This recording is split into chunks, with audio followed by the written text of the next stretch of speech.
මේ වන විට බහරේනේ වෙලාව හරියටම සවස 3:30යි ආරක්ෂක අංශ මීට ටික වෙලාවකට පෙර නිල වශයෙන් නිවේදනය කරා ඊයේ රාත්‍රියේ සිට අද පෙරවරු දක්වා තිබුණු අනතුරුදායක තත්ත්වය පහව ගොස් ඇති බැවින් සාමාන්‍ය පරිදි ජන ජීවිතයේ කටයුතු පවත්වාගෙන යාමට හැකි බව ඔවුන් නිල වශයෙන් නිවේදනය කර සිටියා. මේ නිවේදනයත් සමග ඔබට මේ මග පිටුපසින් දකින්න ලැබෙන්නේ බහරේනේ ප්‍රධාන අධිවේගී මාර්ගයක්. එහි ගමනාගමන කටයුතු මේ වන විට ආරම්භ වී තිබෙනවා.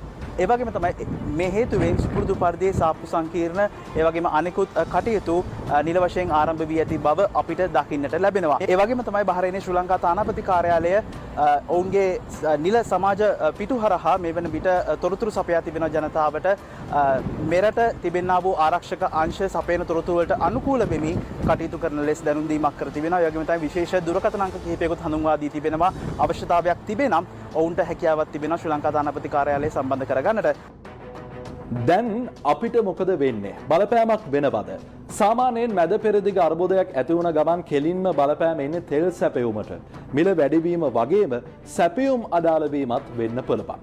දැන් ඉරානය හෝමුස් සමුද්‍ර සංධිය වහන්න තීරණය කළොත් ගෝලීය ඛනිජ තෙල් සැපයුමේ 20% අවහිර වෙනවා. අනිත් පැත්තෙන් ප්‍රධාන තෙල් නිෂ්පාදකයා වන ඔපෙක් සංවිධානය සැපයුම් සීමා කරන්න තීරණය කළොත් ඒකත් මිලට බලපානවා. හැබැයි මේ එකක්වත් තවම වෙලා නැහැ.